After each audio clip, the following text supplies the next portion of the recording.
শেখের বেটি হাসিনা আশরাফুল মাখলুক না, আপনি বললেন কেমনে না? ইমানের দাবি হচ্ছে আলেমদেরকে পিটানো যাবে না, ইমানের দাবি হচ্ছে কোরআনের ধারক বাহকদেরকে শ্রদ্ধা করতে হবে, সম্মান করতে হবে। ইমানের দাবি হচ্ছে কেউ যদি কোরআনের সাথে বেয়াদবি করে, কোরআনের উপরে 144 ধারা জারি করে দেয়, কোরআনে আলেমদেরকে মারে পিটায় রক্তাক্ত করে, ইমানের দাবি অনুযায়ী সে চলে নাই, সে কশিনকারেও আশরাফুল মাখলুক হতে পারে না। হাজারো আলেমের রক্ত তার হাতে, কেমনে আশরাফুল মাখলুক হয় বলেন? যাকে দ্বারা অনুসরণ করেছো তোমরা কেউ আশরাফুল মাখলুক হতে পারবে না যদি তওবা না করো। আমার কথা না, আল্লাহ কোরআনের কথা। কোরআনের কথা, কার কথা? কোরআনের কথা। আপনি যদি বিরুদ্ধে লেগে যান, আল্লাহর কোরআনের বিরুদ্ধে লাগলেন।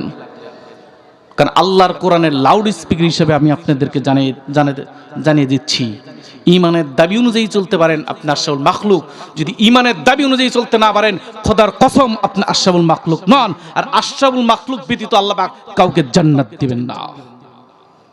দিবেন কাউকে জান্নাত? সুতরাং জান্নাত পেতে গেলে দুটি গুণ অর্জন করতে হবে।